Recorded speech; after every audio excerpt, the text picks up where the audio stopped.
J'espère que vous allez bien, en tout cas que vous allez mieux que moi. Moi, j'ai la migraine, voilà, encore et toujours. J'arrive pas à... Je suis toujours migraineuse, hein, je suis toujours un petit peu malade, mais bon, j'ai promis de faire un live, alors je vais le faire. Euh, je souhaite déjà la bienvenue à tous les nouveaux abonnés sur ma chaîne. Désolée pour ceux qui découvrent pour la première fois mes lives, je ne suis pas en super forme en ce moment. Ça fait à peu près plus d'une semaine que je suis malade, sans que je comprenne pourquoi. Donc, on va quand même essayer de bosser. Alors, je souhaite la bienvenue à tous les membres, à tous les members de YouTube. Salut Nas, salut Lynn, salut Aristide. T'es bien assorti, merci. Ça, là, c'est moi qui l'ai fait. Hein. Ces foulards-là, c'est moi-même qui les faisais à l'époque où je faisais de la couture. Je me les faisais moi-même. Merci Rose. Salut Nathalie. Salut à la team aux Citoises. Salut Natouche. Ah, ma tête, c'est un truc de ouf. Merci Lynn pour ton don. Moi, c'est un cancer du col de l'utérus à temps. C'est très éprouvant comme situation, de tout cœur avec elle. Merci Lynn pour ton don. C'est très... Donc, je disais que les lives sont privés. Les replays seront disponibles uniquement s'ils sont monétisés. Après avoir été améliorés. Ça veut dire que je vais supprimer les bugs, les moments où StreamYard a bugué, etc. Et pour les personnes qui veulent avoir la version intégrale de mes lives non censurés et non remixés, vous pouvez devenir membre YouTube. Vous abonner à mon site internet. Vous aurez les replays là-bas. J'ai mis le lien en commentaire épinglé sous le chat. OK? Ce live, c'est sur une influenceuse qui s'appelle Caroline Receveur. Elle a fait de la télé-réalité pendant quelques temps.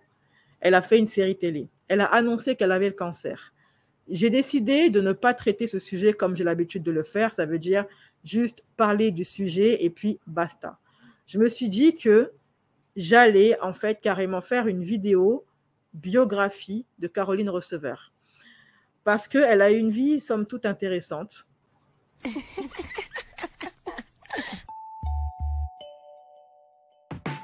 Black curvy style, black curvy style, black curvy style, black curvy style. Oh. C'est parti pour l'histoire, le triste destin de Caroline Receveur. Donc Caroline Receveur, c'est une jeune femme blonde, très belle d'ailleurs. Elle est blonde, elle a les yeux bleus, avec des petites teintes de vert. Elle fait 1m69. Elle a aujourd'hui 33 ans. Okay. Elle est née le 10 novembre 1987 à Épinal. Son père s'appelle Jackie Receveur. Je vais vous montrer sa photo. Jackie Receveur était un footballeur qui jouait au FC. Voilà. Voici son papa.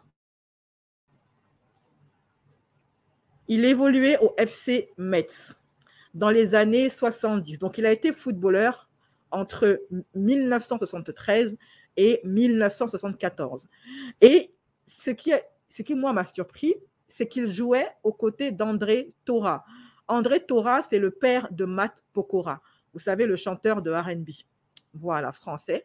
Et apparemment, la famille de Matt Pokora et la famille de Caroline Receveur se connaissent depuis bien longtemps. La maman de Caroline Receveur s'appelle Béatrice Receveur. Âgée donc aujourd'hui de 35 ans, Caroline Receveur, elle a deux frères. Donc elle a deux frères et sœurs. Elle a un frère qui s'appelle Benjamin Receveur et une sœur qui s'appelle Mathilde Receveur. Hop, j'ai pas pris de photos de ses frères et sœurs. De toute façon, c'est pas pour les insulter, mais c'est pas bien important. OK? Donc, Caroline Receveur, aujourd'hui âgée de 35 ans, qui est maman et mariée, lorsqu'elle était petite, elle a toujours rêvé d'être mannequin, donc de faire les podiums, vous savez, parce qu'il y a différents types de mannequins. Il y a ceux qui font des photos et ceux qui font les podiums. Et elle voulait faire les podiums. Le problème, c'est que du haut de ses 1m69, Caroline, elle n'était pas assez grande pour le milieu. Elle ne correspondait pas aux standards. Son premier casting, elle a fait à l'âge de 14 ans pour une agence qui s'appelle Karine Models. Mais étant trop petite, comme je vous ai dit, pour les standards du milieu, bah, ceci lui a fermé les portes, vous savez, des grands défilés de mode. Cependant, elle a toujours poursuivi son objectif et ses parents n'ont jamais été contre son désir de devenir mannequin, mais ils lui avaient imposé une condition. Ils lui ont dit, si tu veux être mannequin, il n'y a pas de problème, à condition que tu aies ton bac. C'est ainsi que Caroline, tout en continuant à faire des photoshoots de temps en temps, eh bien, elle a intégré à 17 ans le lycée Claude Gelée d'Épinal. Et elle a décroché son bac quelque temps après, son bac littéraire. Une fois son bac littéraire en poche, Caroline, elle a quitté le foyer familial et elle est montée à Paris pour poursuivre son rêve de mannequinat. Là-bas, elle a signé un contrat avec l'agence Roxane, c'est une agence en fait qui est plutôt centrée autour des modèles pour des publicités. Et donc, c'est une agence qui permet de poser pour différentes marques, vous savez, je ne sais pas moi, Nike, L'Oréal, etc. OK? Il ne s'occupe pas des podiums, des défilés de mode, mais plus des photos pour des publicités. Et c'est ce que Caroline, elle a fait pendant plusieurs mois. D'ailleurs, pour payer ses frais de logement là-bas à Paris, elle a posé pour des publicités de marques d'optique, donc pour des lunettes, ou encore des marques de maquillage. Mais financièrement, elle ne s'en sortait pas. Elle n'arrivait pas à payer ses dettes, à payer ses factures là-bas. Donc, elle est rentrée à Metz. Elle est retournée dans la ville où elle a grandi pour s'y installer pour de bon. Enfin, pour de bon. Pour s'y installer tout court. Mais une fois à Metz, bien que ça n'ait pas marché à Paris, elle a continué à poursuivre sa carrière en fait de mannequin. Elle continuait à faire des photos, etc. pour des marques, pour des agences. Vous allez me demander comment est-ce qu'elle s'est retrouvée à Paris à faire des photoshoots pour les agences. Eh bien, elle avait été repérée par une agence, vous savez, on les appelle vous savez, les démarcheurs, voilà, qui avaient repéré Caroline dans la rue et ils lui ont proposé des contrats. C'est comme ça qu'elle est entrée dans le monde du mannequinat, ok? Voilà.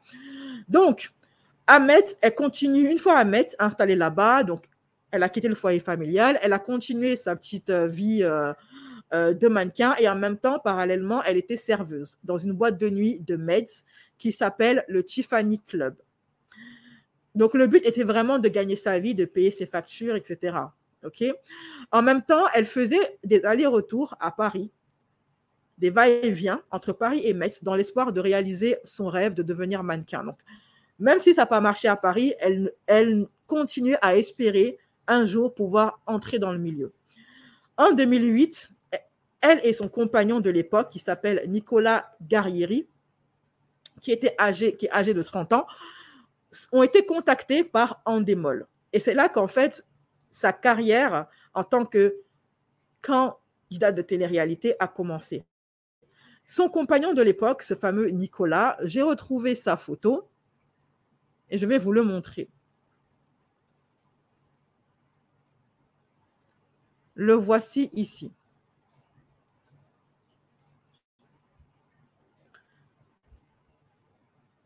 Donc, avec Nicolas, Endemol, vous savez, c'est la société de production de Secret Story de TF1, une émission de télé-réalité, ont contacté le couple pour participer à l'émission parce qu'ils avaient repéré Caroline lorsqu'elle travaillait en tant que serveuse dans le bar de Metz. Ils ont accepté d'entrer dans l'émission. Caroline, elle a accepté parce qu'elle pensait que c'était l'occasion pour elle de se faire des contacts, d'entrer dans le milieu du show business. Et son mec de l'époque, donc Nicolas, lui aussi, en fait, il rêvait d'être acteur. Donc, ils se sont tous les deux dit, c'est une opportunité pour nous de réaliser nos rêves. Moi, de devenir acteur et elle, de devenir mannequin. Donc, elle avait 20 ans lorsqu'en 2008, donc quelques temps après avoir été contactée par Endemol, elle intègre l'émission, la deuxième saison de Secret Story. Son secret, c'était nous sommes en couple, leur secret à eux deux. Et 2 semaines après avoir fait Secret Story, ils ont été éliminés, ils ont continué à faire des interviews, à faire des émissions, à être interviewés. Donc, ils sont entrés dans le grand bain de l'entertainment français. Après leur sortie, les deux tourtereaux se sont installés à Paris Ils sont restés là-bas. Et ils ont continué à faire des castings, à les enchaîner. Donc, à enchaîner des projets, notamment dans le domaine du journalisme. Parce que Caroline, une fois sortie de Secret, elle voulait toujours être mannequin, mais en même temps, elle s'est dit, ah tiens, pourquoi pas devenir aussi journaliste. Et Secret Story lui a ouvert les portes de ce milieu-là. Donc, elle continue à la fois de faire des photoshoots et à la fois d'essayer de se faire un nom dans le milieu du journalisme. Le site internet Star Attitude, vous savez, dans cette même optique de devenir journaliste, le site internet Star Attitude a confié à Caroline une rubrique dans son blog et dans laquelle, en fait, Caroline, elle livrait des conseils de beauté, des bons plans, des bonnes adresses, etc. C'était un blog un petit peu girly qui était destiné aux femmes et où Caroline se livrait un peu tout en étant, vous savez, la bonne copine, quoi, qui donne les bons plans. Elle s'est épanouie dans ce rôle-là, d'ailleurs, et ce n'est pas tout. En même temps, elle est devenue l'égérie d'une marque de prêt-à-porter féminin qui s'appelle E-Nu. Alors moi, je ne connais pas cette marque. Si vous la connaissez, vous me dites. Et le credo de Caroline Receveur, parce qu'elle avait un credo apparemment, c'était « Je ne suis pas qu'une blonde et je n'ai pas un pois chiche dans la cervelle ». Donc, elle était venue pour prouver au monde entier qu'on peut être blonde et intelligente et ambitieuse. Toujours en 2008, parce qu'elle a eu une vie très mouvementée, notre Caroline, sa relation avec son mec, Nicolas, commence à battre de l'aile. Le torchon brûle entre Nicolas et Caroline Receveur. Donc, si d'un point de vue professionnel, tout allait bien pour elle, en tout cas, sa carrière de journaliste, de blogueuse, d'influenceuse, de mannequin se passait très bien après Secret Story, sa relation de couple, elle explose. Alors, le couple est en froid et c'en était un point où la jeune Caroline, pendant que Nicolas était parti en vacances pour des raisons professionnelles, elle, Caroline, elle a passé toutes les vacances avec un mec qui s'appelle Akilé. Et ce mec-là, en fait, c'était un gars qui avait crushé, qui était amoureux de Caroline depuis des années. Donc, elle a passé toutes les vacances avec ce fameux Akilé alors que son mec était pas là. Et ça, en fait, c'est ça qui a vraiment jeté l'huile sur le feu entre elle et Nicolas. Et Nicolas était tellement énervé qu'il a donné des interviews et qu'il a même juré de se venger de Caroline. En se disant, comment ça, moi je suis en vacances, notre couple ne va pas bien. Et elle trouve rien de mieux à faire qu'à passer toutes les vacances avec Akilé, sachant que ce mec, sa relation a fini par exploser, ils se sont séparés. Ils ont fini par rompre et ils ont perdu le contact définitivement. Même si sa relation de couple n'allait pas bien et qu'au niveau amour, c'était plus trop ça, Caroline n'a pas lâché son rêve de devenir mannequin. Et en même temps, elle a eu un nouvel objectif, celui de devenir présentatrice d'émissions. Et contrairement à sa carrière de mannequin, sa carrière de journaliste présentatrice a très bien fonctionné. Elle a été très riche. Donc, son ambition de devenir présentatrice a été concrétisée à partir de 2009, où elle a enchaîné les émissions en tant que chroniqueuse ou présentatrice. En 2009, elle devient chroniqueuse dans l'émission de Morandini, une émission présentée par Morandini aux côtés de Cécile de Ménibus. En 2010, le temps d'un été, elle devient présentatrice de l'émission Le Mag de l'été. En 2011, elle intègre une nouvelle émission de télé-réalité qui s'appelle Les Anges de la télé-réalité sur Énergie 12, qui a été tournée à Miami. Donc là-bas, elle rentre avec des grosses têtes de l'époque. La même année, donc en 2011, elle participe au concours Mister France en tant que membre du jury. Et là-bas, elle rencontre son deuxième amour qui s'appelle, et qui deviendra plus tard son compagnon pendant 5 ans, c'est Valentin Lucas. Où est Valentin Lucas? Est-ce que j'ai une photo de ce cher Valentin Lucas? Donc, Valentin Lucas, il avait participé à Mister France. Donc, a priori, c'était un beau morceau. T'es un bel homme. Donc, ils sont restés ensemble pendant, non, je n'ai pas de photo de Valentin, ils sont restés ensemble pendant 5 ans. Donc, ça a été une longue relation. OK? Donc, ils se rencontrent en 2011 à Mister France et un an plus tard, en 2012, ils se mettent officiellement en couple. En 2012, elle continue sa petite carrière en tant que journaliste, présentatrice et elle obtient les commandes, elle prend les commandes de l'émission de télé-réalité La Maison du Bluff. La même année, en 2012, elle rejoint le casting de la série Hollywood Girl.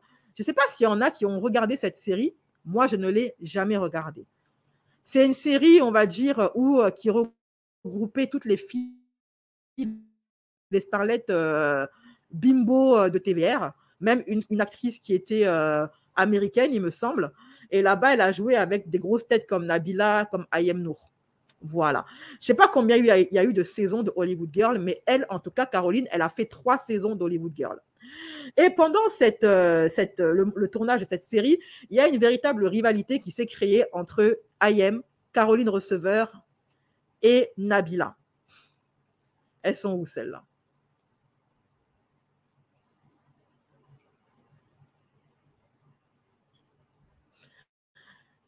Caroline et Nabila se sont très vite entendues. Elles sont devenues copines. Et d'ailleurs, en off, elles se sont un petit peu liguées contre Ayem Nour. Par contre, entre Ayem et Caroline Receveur, le courant n'est pas du tout passé. Les deux ne s'entendaient absolument pas. D'ailleurs, hein, elles se sont beaucoup clashées sur les réseaux sociaux. Je vais vous mettre un petit peu tous les clashs qu'il y a eu, mais je vous en parlerai un petit peu plus tard, ok? Parce qu'il va y avoir un gros clash entre Ayem et Caroline, assez pimenté, assez poivré, et je vous en parlerai beaucoup plus tard. Donc, en 2013, elle devient présentatrice de la Maison du Bluff.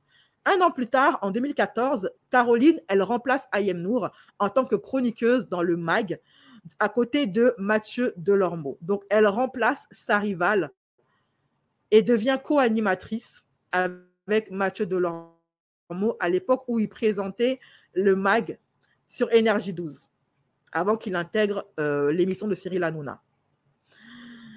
Et en fait, l'émission qu'ils tournaient ensemble s'appelait Hollywood News. En fait, voilà, il faisait un petit peu les débriefings de Hollywood Girl.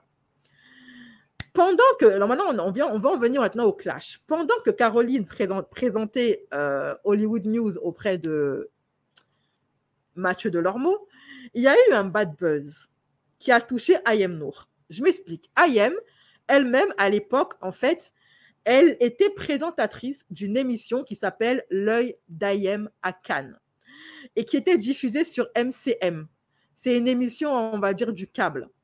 Elle avait été invitée aux marches, donc au tapis rouge de Cannes à l'époque, pour filmer et interviewer les gens. Sauf que lorsqu'elle est sortie de sa berline, Ayem, elle portait une robe ultra fendue, mais fendax jusqu'à la schneck. Hein.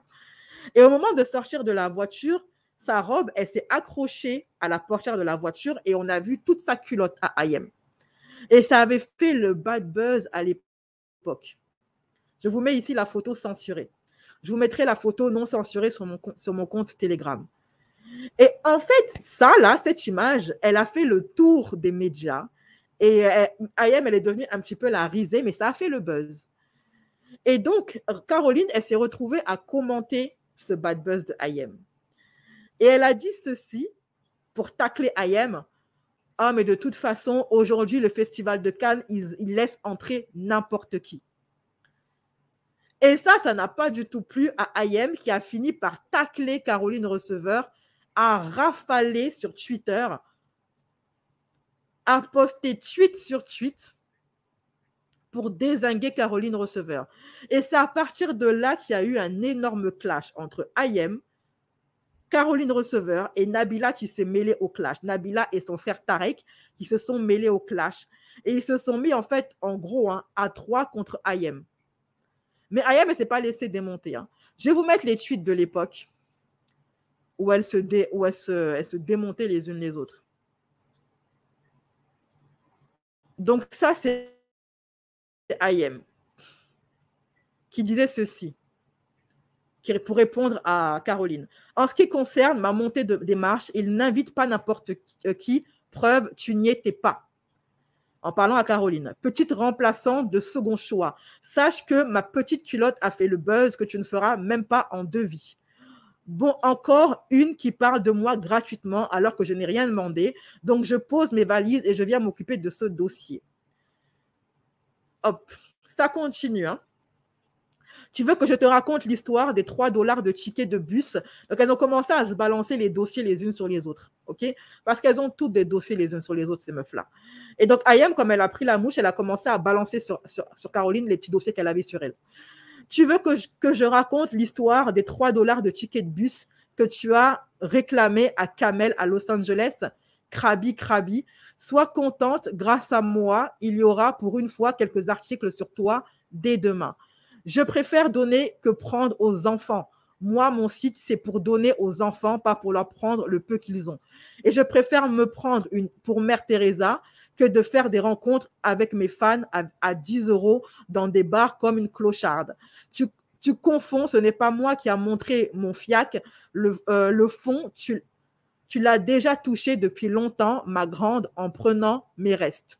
Caroline Receveur, elle a répondu à Ayem en disant que ouais, mais moi au moins, je ne monte pas mon fiac pour réussir. Le jour où je devrais montrer mon fiac ou me faire passer pour Mère Teresa pour faire le buzz, j'aurais vraiment touché le fond.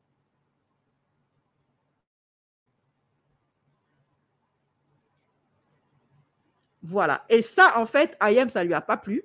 Et du coup, c'est là qu'elle avait répondu à Caroline en disant ceci. Donc, c'est bien ce que je dis, tu l'as touché le fond et depuis longtemps, donc tais-toi, remplaçante. Ensuite, Ayem, Nabila est entrée en scène. Pourquoi Nabila est entrée en scène? Parce que, en fait, elle reprochait à Ayem de le copier son style. Parce que Ayem, elle s'est affichée avec un haut, le même haut que portait Rihanna. Ok, un haut, hein, c'est celui-ci. Et ce haut Balmain, Rihanna l'a porté et Nabila l'a porté également. Et lors du clash, Ayem, elle va expliquer que lorsque Nabila a porté le haut Balmain et s'est pris en photo sur les réseaux sociaux avec, en fait, à l'époque, elle n'avait pas acheté le haut, elle avait juste porté, en fait, elle est partie au magasin, Nabila, elle a porté le haut, elle s'est pris en photo avec sur la cabine, elle a posté sur les réseaux sociaux et après, elle a remis le haut à sa place dans le magasin. Et Ayem m'a dit, moi, au moins, le haut, je l'ai acheté, contrairement à toi. Donc, Nabila et Tarek se mettent aussi à tacler Ayem à l'époque, en même temps que Caroline. Je n'ai rien contre Ayem Files, qui est une fille top. Nous ne sommes simplement plus amis. Bisous les amis, je vous aime fort. Et Ayem qui répond, arrête ton cinéma, sérieux, personne ne te croit. Tout le monde sait la vérité, il ne faut pas mentir au public. T'as mal parlé, assume. Donc, elles ont commencé à se tacler. Tarek est entré en scène, comme il le faisait d'habitude. Se sont mis à dire que Ayem, à part un milliardaire, elle n'a rien fait de sa vie, bla, bla, bla, bla, bla. OK? Au final, elles ont fini par se réconcilier. Caroline et Ayem. Et depuis lors, il n'y a plus de clash. Est-ce que l'amitié entre Caroline et Nabila a continué? Je ne sais pas. Tout ce qu'on sait, c'est que Caroline, elle a arrêté définitivement de se clasher avec Ayem. Parce que comme je vous ai dit, je pense qu'elles ont toutes des dossiers les unes sur les autres. C'est la raison pour laquelle, quand elles se clashent, ça ne dure jamais bien longtemps. Donc, après cet épisode du clash, après le mag de Hollywood Girl, en 2014, donc un an plus tard, Caroline, elle lance sa marque de thé détox qui s'appelle Wonder Tea. Voici ici sa marque. Elle a ouvert un site internet dédié à sa marque. Et parallèlement, d'ailleurs, il faut savoir que les ventes de Wonder Tea sont gérées par la société Island Keys. Pourquoi est-ce que je précise ça? C'est parce que ça va avoir une importance dans la vie de Caroline un peu plus tard. Caroline, elle va avoir des problèmes avec ses sociétés et avec ses entreprises. C'est la raison pour laquelle je fais certaines précisions. Donc, 2014, elle lance sa marque de thé détox Wonder Tea, qui apparemment fonctionne, cartonne et qui est gérée, dont les ventes sont gérées par une société qui s'appelle Island Keys. Et cette société, en fait, de base, elle est domiciliée en France. Pourquoi est-ce que je précise ça? Parce que c'est important. Ça va lui causer des problèmes plus tard. Mais bref, en 2014, elle est donc en couple avec son chéri et elle transfère en fait sa société en Angleterre, au Royaume-Uni, à Londres précisément. Dans le même temps, elle crée un blog et ce blog en fait a pour but de donner des conseils de nutrition pour ses abonnés et également pour attirer les ventes de son thé détox. Donc c'était un blog un petit peu placement de produits. En septembre 2014, la jeune femme annonce les larmes aux yeux qu'elle quitte l'émission du MAG avec Mathieu Delormeau. Parce que, en fait, sa marque de thé détox fonctionnait tellement bien qu'elle voulait se consacrer à ça à 100%. La même année, en 2014, elle et son compagnon, Valentin, quittent Paris. Ils quittent la France pour s'installer à Londres. Et c'est là qu'entre-temps, Caroline, elle fait un bad buzz en posant en tenue d'Ève pour le magazine FHM.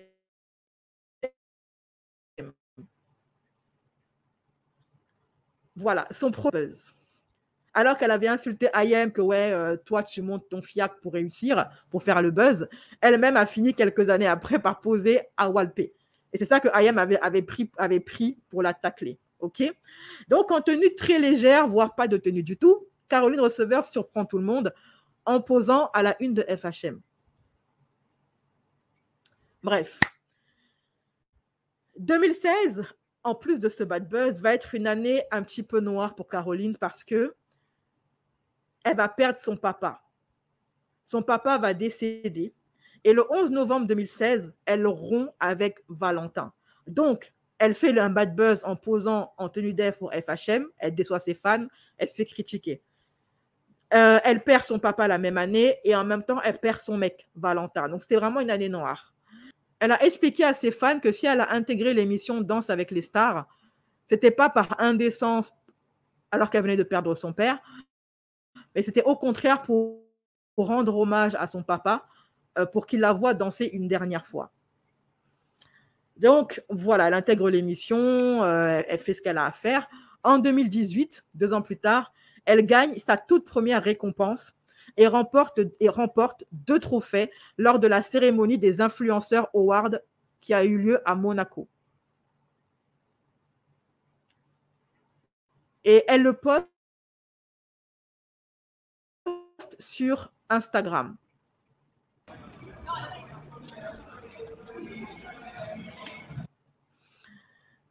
Et ce n'est pas tout. En 2018, la même année, elle annonce une bonne nouvelle à ses abonnés. Elle officialise sa grossesse. Elle reviendra s'installer en France pour son accouchement. Quelques mois plus tard, elle annonce la naissance de son fils Marlon Philippe, qu'elle a eu avec Hugo Philippe, qu'elle a rencontré en 2016 et avec qui elle s'est mise en couple. Leur rencontre, c'est une rencontre qui est très belle, je trouve. Hein. En fait, ils se sont croisés dans la rue. Hugo, il a eu le coup de foudre pour Caroline et il a cherché à la contacter via les réseaux sociaux.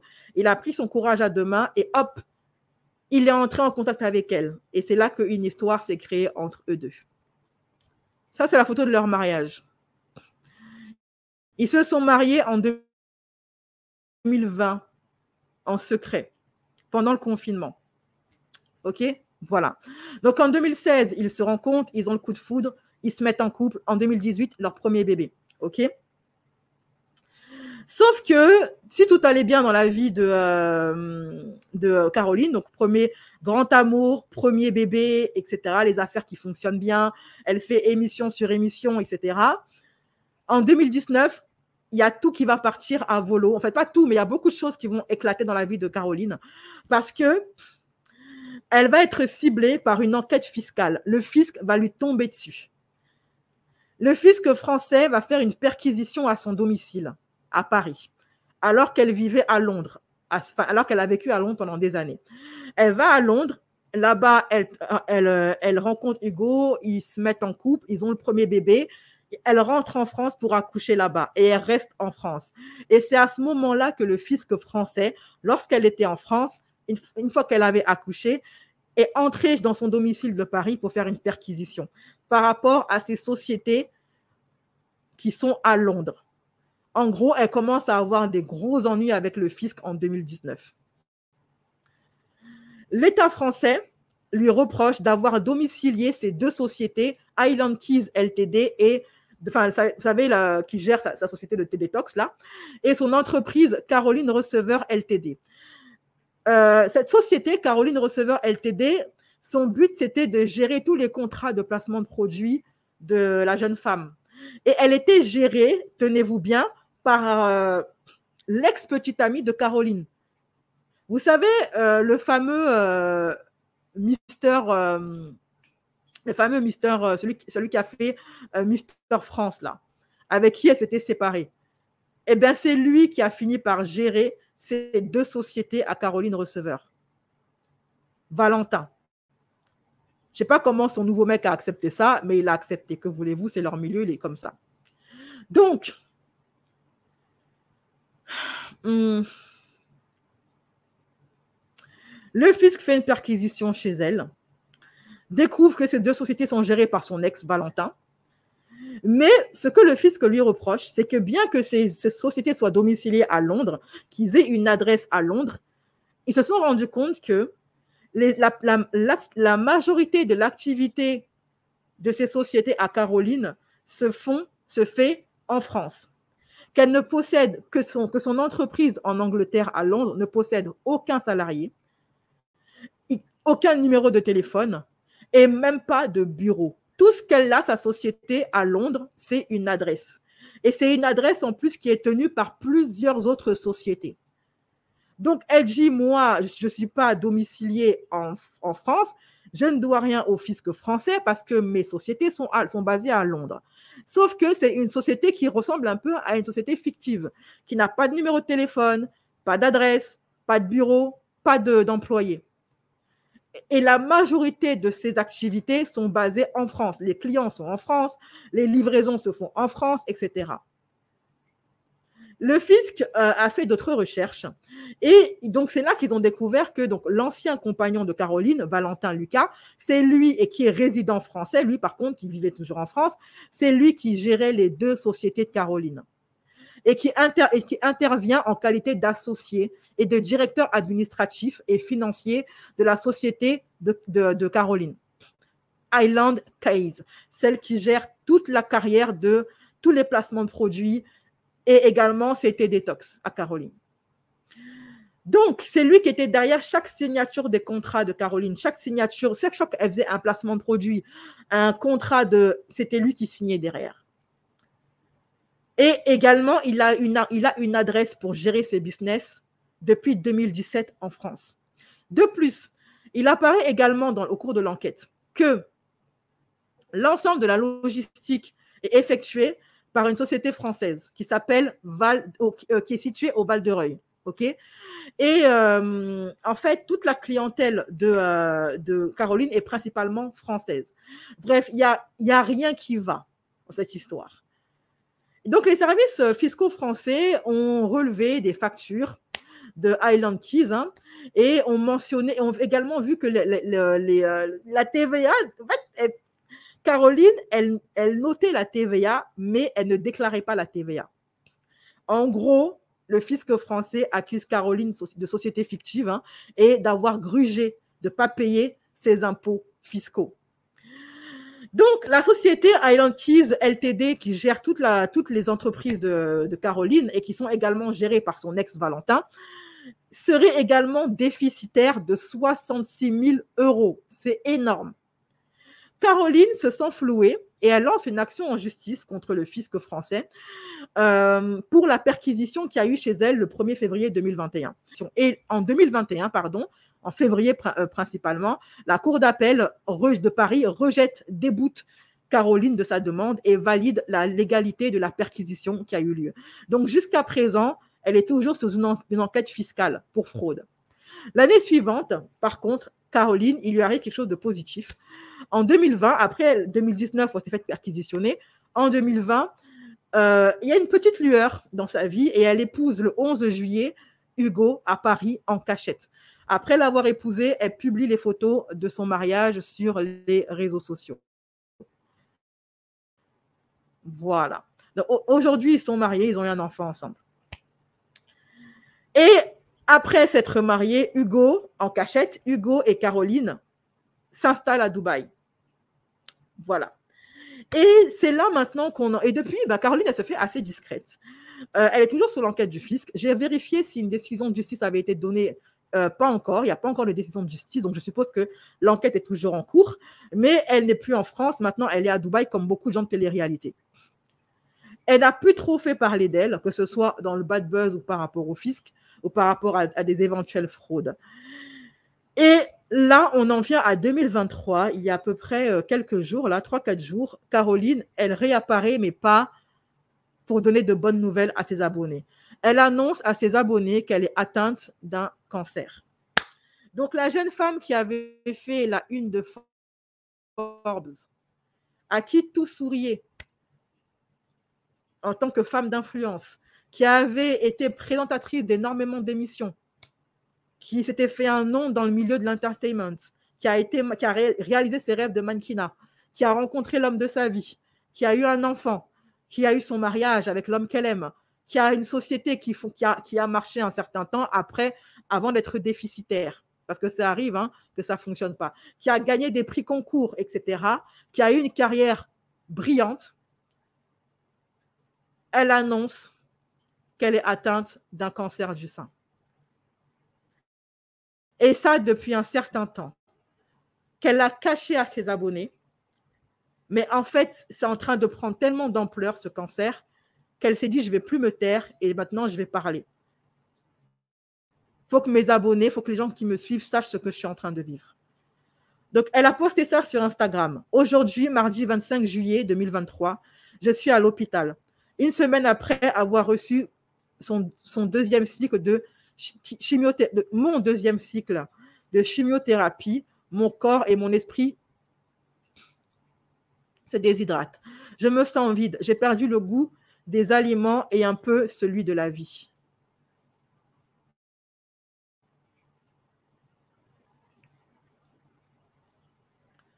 Je me sens vide, j'ai perdu le goût des aliments et un peu celui de la vie. Je suis dans la salle d'attente, je craque.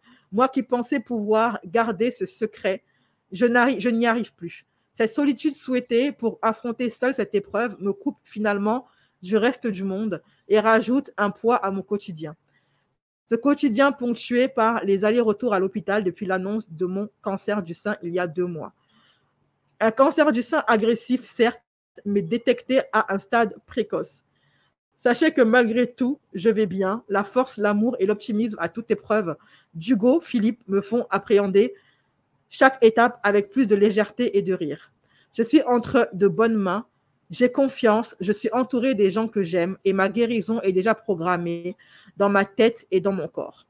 Je ne sais pas vraiment comment je compte partager ce quotidien avec vous à partir de maintenant, instinctivement, comme je l'ai toujours fait, comme toujours.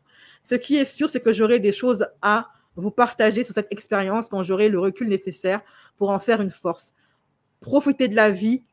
Profitez, la vie est courte et imprévisible. Honnêtement, là, je suis entièrement d'accord avec elle et c'est ma philosophie de vie depuis la fin du confinement. Profitez de la vie, les filles, parce qu'elle est courte et on ne sait pas demain de quoi elle est faite. Elle a également partagé énormément de vidéos intimes de elle et son mari en train de traverser cette épreuve. Donc, elle est à l'hôpital.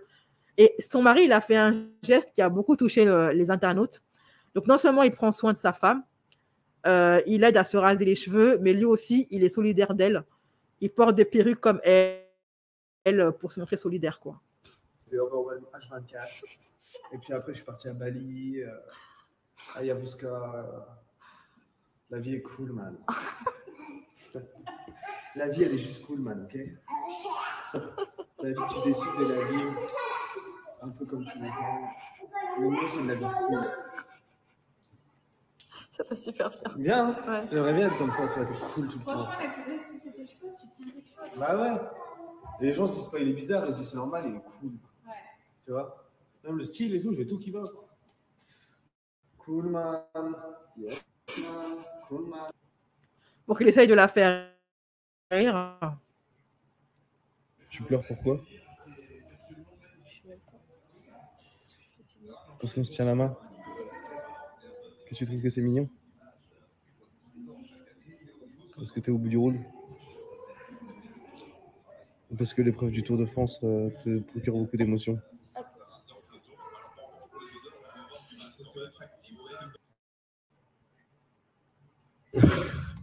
Mon commandant, elle est complètement pétée du casque. Allez-y, balle neuve s'il vous plaît. Non, mais est-ce qu'elle sait que la coupe rasée lui va à merveille et qu'elle est très belle avec? Franchement, je lui souhaite la guérison. Et si elle guérit, qu'elle sache que cette coiffure lui va à merveille. Les recharges sont à frisson. Elle est malade. Taré. Tokyo. Même dans la maladie, elle est très belle, cette femme.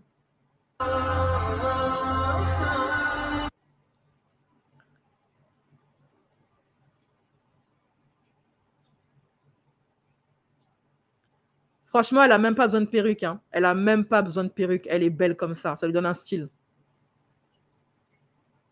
Elle peut enlever sa perruque. Hein. Qu'elle sache qu'elle est belle même sans ses cheveux. Ça y est, c'est sans fin maintenant.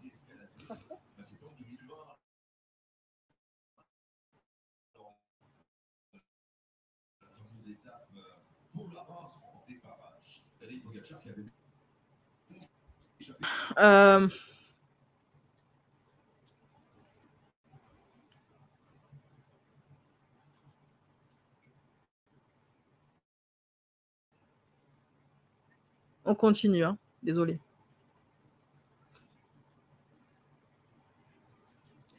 Là, c'est la partie la plus déchirante.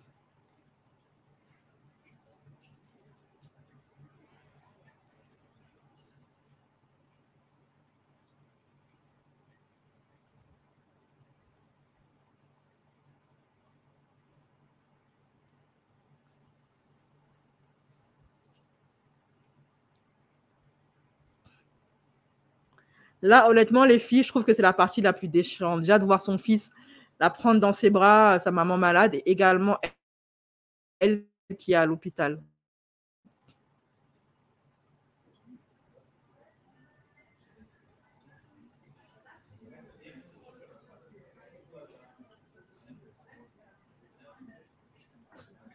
Hein?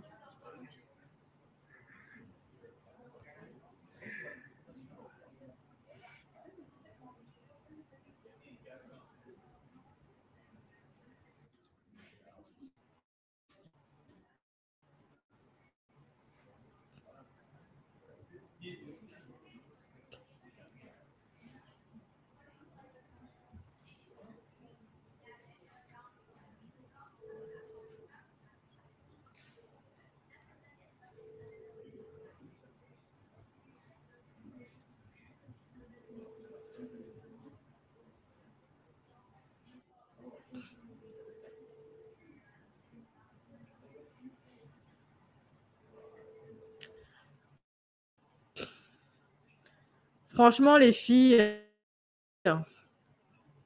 ça fait mal au cœur. Premièrement, je souhaite un bon rétablissement à tous mes abonnés qui souffrent du cancer. Il y a énormément de mes abonnés qui me suivent qui sont malades d'une maladie, que ce soit cancer ou autre. Beaucoup de mes abonnés sont convalescentes. Et beaucoup me disent en commentaire, en DM, que mes vidéos leur font du bien, que mes vidéos les ont aidés à leur ont réconforté le... Pardon.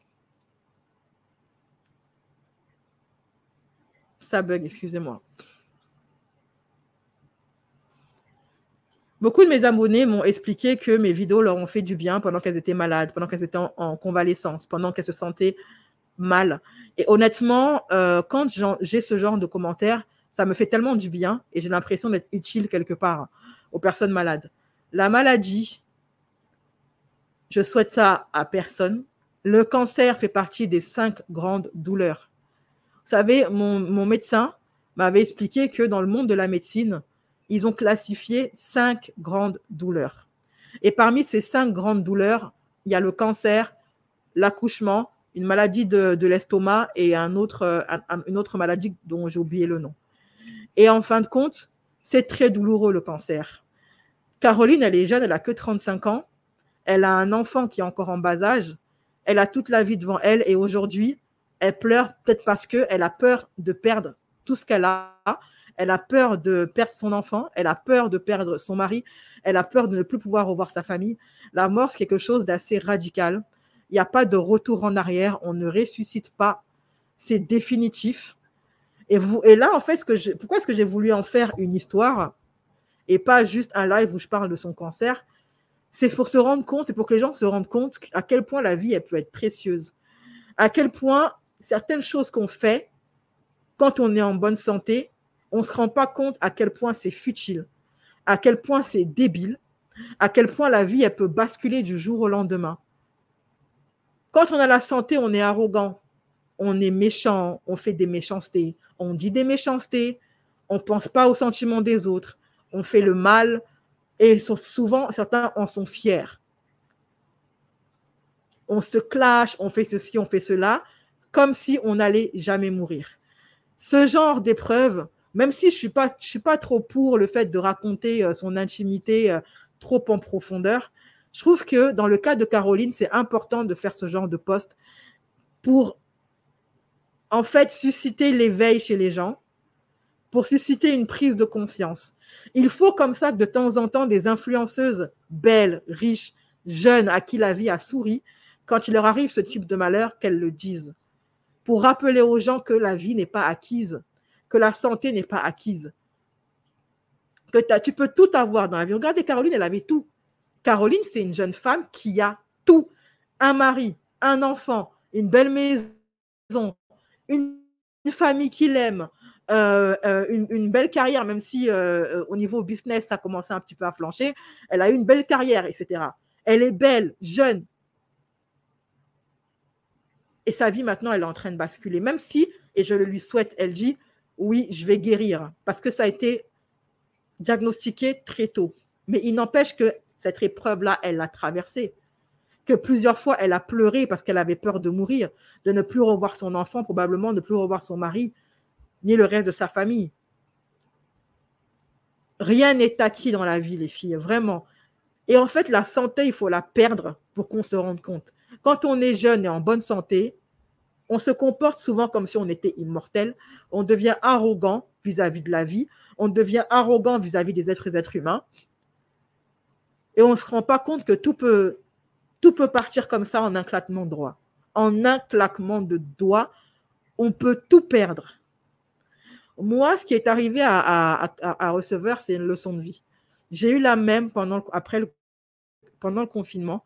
Je suis tombée malade, comme je ne l'avais jamais été depuis un moment, comme maintenant, là, je suis malade alors que je n'ai jamais été comme ça depuis un moment. Et je suis quelqu'un qui, au niveau de la santé, est assez solide, mais à cause du surmenage, comme maintenant, je suis devenue hyper fragile. Donc, j'ai chopé une maladie grippale ou je ne sais pas, que je n'avais pas attrapée depuis des années, en fait. Donc, ça m'a un petit peu terrassée.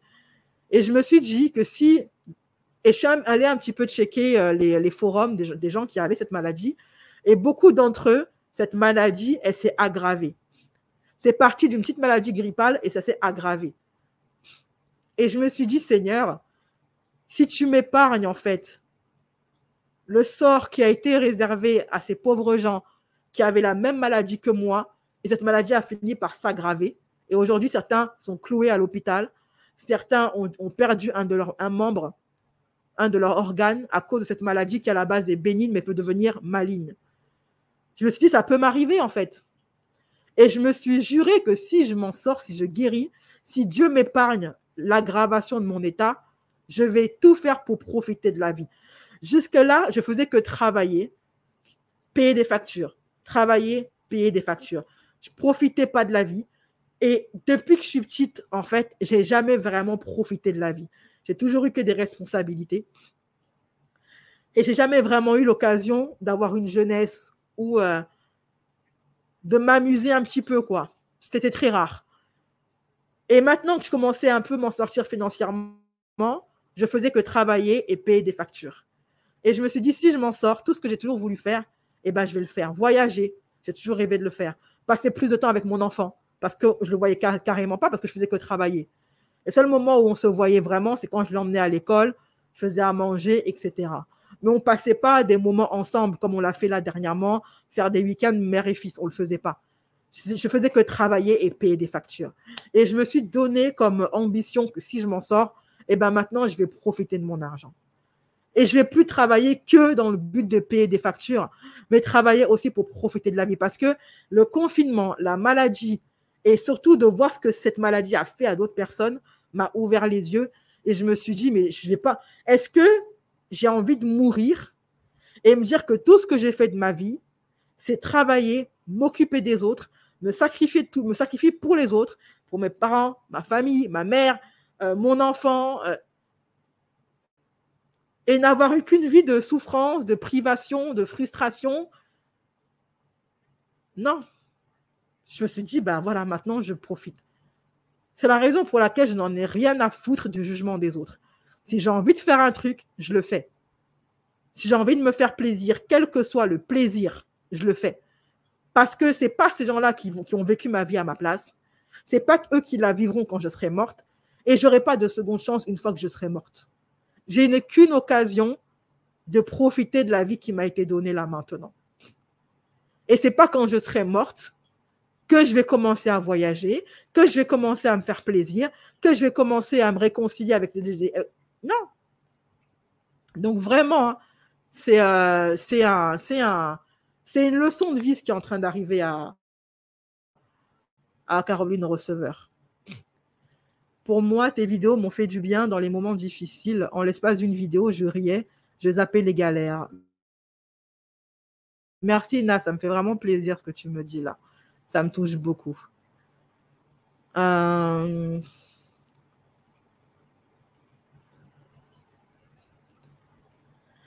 maladie dont je parle, c'était une maladie grippale qui à la base est bénigne mais qui peut devenir maligne. Moi, c'était des fibromes. Ça m'a rendu exécrable à un point. Longue règle de 4 mois, anémie, perte de cheveux, prise de poids. Non, les maladies du monde, oui. La maladie, c'est un sale truc. Et quand ça t'arrive... En fait, normalement, c'est là pour nous rappeler à l'humilité, en fait. Nous rappeler que nous ne sommes rien. Nous, les êtres humains, nous sommes des créatures tellement arrogantes. Mais nous sommes tellement fragiles, un simple microbe microscopique peut nous terrasser. Elle a toutes les raisons de pleurer. Enfin, si tu ne pleures pas parce que tu as un cancer, tu vas pleurer. Pourquoi? Elle a toutes les raisons de pleurer. Merde, ça peut s'aggraver, elle peut perdre elle peut ne plus jamais revoir son enfant, quoi. La vie est courte, exactement. J'ai perdu une cousine, leucémie, elle est partie. Elle n'avait même pas 25 ans, oui.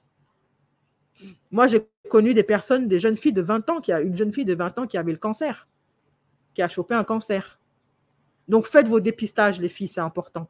La dernière fois, c'était l'année dernière, l'été dernier, c'est pas un truc que j'ai l'habitude de faire, mais je me suis pris en photo sur Telegram en train de faire mon dépistage du cancer de l'utérus pour encourager mes abonnés à le faire, en fait. Parce qu'arrivé à un certain âge, on devient très fragile et on devient des cibles faciles pour le cancer du col de l'utérus. Donc, sous les conseils de mon gynécologue, je suis partie me faire dépister et j'ai encouragé mes abonnés à le faire et je me suis montrée en train de me faire la prise de sang, en train d'aller à la clinique, en train d'aller comment on appelle ça là? Vous savez, là où on se fait prendre le sang, là, etc. Faites-le, les filles, c'est important. Parce que plus vite c'est diagnostiqué et plus vite vous avez de chances de guérir. Déjà, le cancer de base, c'est une maladie qui est brutale, qui est extrêmement douloureuse. C'est un petit peu la roulette russe. Tu ne sais pas si tu vas t'en sortir ou pas. Et plus vite c'est dépisté, plus vous avez de chances de vous en sortir. J'ai eu le Covid et franchement, je pensais que ça y est, j'allais partir, laisser mes enfants en bas âge. Oui, en fait, le Covid, ça me rappelle un petit peu le palu. Le Covid, c'est comme le palu, c'est les mêmes symptômes, j'ai l'impression. Et moi, j'ai eu le palu quand j'étais en Afrique. Et le palu, tu as l'impression que tu vas mourir. Moi, quand j'ai eu le palu en Afrique, j'avais le sentiment que c'était bon, j'allais crever. Et à l'époque, je n'avais pas d'enfants. Donc, t'imagines quand en plus, tu as des enfants? Quand en plus, tu as un enfant, quand tu as un mari que tu aimes et qui t'aime, etc. Et je trouve ça très beau ce que le mari de Caroline fait parce qu'il la soutient. Il la soutient, elle n'est pas toute seule. Et ça, franchement, c'est une chance. Et j'espère que Caroline, elle s'en rend compte de la chance qu'elle a. Parce qu'il y a des femmes qui sont malades ici et qui souffrent seules. Et il y en a qui sont malades, qui ont un mari, mais leur mari ne les aide pas, ne les soutient pas, les laisse crever. Donc, dans son malheur, elle a vraiment de la chance. Et j'espère qu'elle est reconnaissante vis-à-vis de l'univers pour ça, en fait. Faites vos mammo et gynéco. La mammo, moi, il m'a dit, je suis encore trop jeune. Donc, il m'a fait un tâtement de la poitrine, mais il m'a dit, c'est encore trop jeune. Par contre, le frottis, je suis dans l'âge. Donc, n'hésitez pas à aller faire un frottis, les filles, c'est important.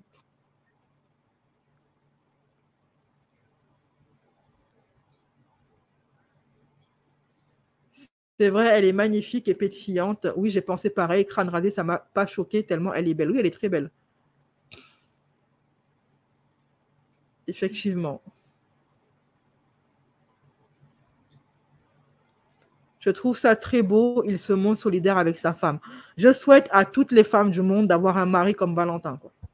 C'est la pire chose que je vous souhaite, c'est d'avoir un mari comme Valentin. Parce que avoir des épreuves dans la vie, la maladie, on va tous passer par là. Que ce soit des maladies de vieillesse ou des maladies de jeunesse, on passera tous par la maladie tôt ou tard. Mais quel trésor précieux que d'avoir un conjoint ou une conjointe qui nous soutient dans ces moments-là. C'est inestimable.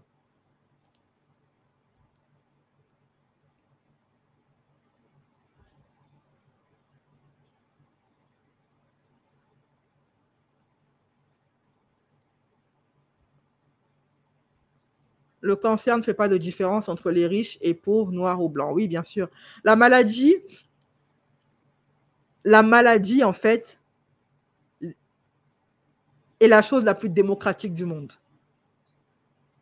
La maladie et la mort sont les plus grandes démocraties. Elles ne font de différence ni avec les riches, ni avec les pauvres, ni avec les faibles, ni avec les puissants. Elles attrapent tout le monde sans distinction.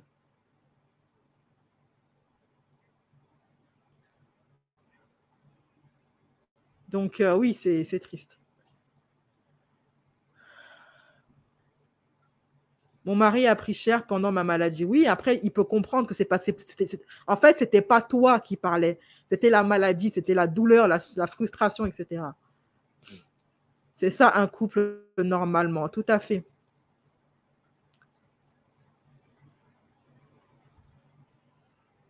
Voilà, mes chéris, je vous fais des gros bisous. Prenez soin de vous. Je ne sais pas si cette vidéo elle sera monétisée ou pas. Je vais voir si elle est monétisée ou pas. Dans tous les cas, je dois enlever les parties bugs, etc. pour ma chaîne YouTube. Et elle sera disponible si elle est monétisée sur YouTube. Sinon, dans tous les cas, la version non censurée, la version complète, sera disponible sur mon site. De toute façon, il n'y a pas grand-chose à enlever. Mis à part les bugs, il n'y a pas grand-chose à enlever de cette vidéo-là. OK ? Voilà, je vous fais des gros bisous. Prenez soin de vous. Prenez soin de votre santé. Profitez vraiment, vraiment de la vie parce que c'est important. Ne travaillez pas que pour payer des factures. Si vous voulez, mettez 50 € chaque mois de côté et offrez-vous un voyage. Mettez 30 € de côté, offrez-vous un séjour.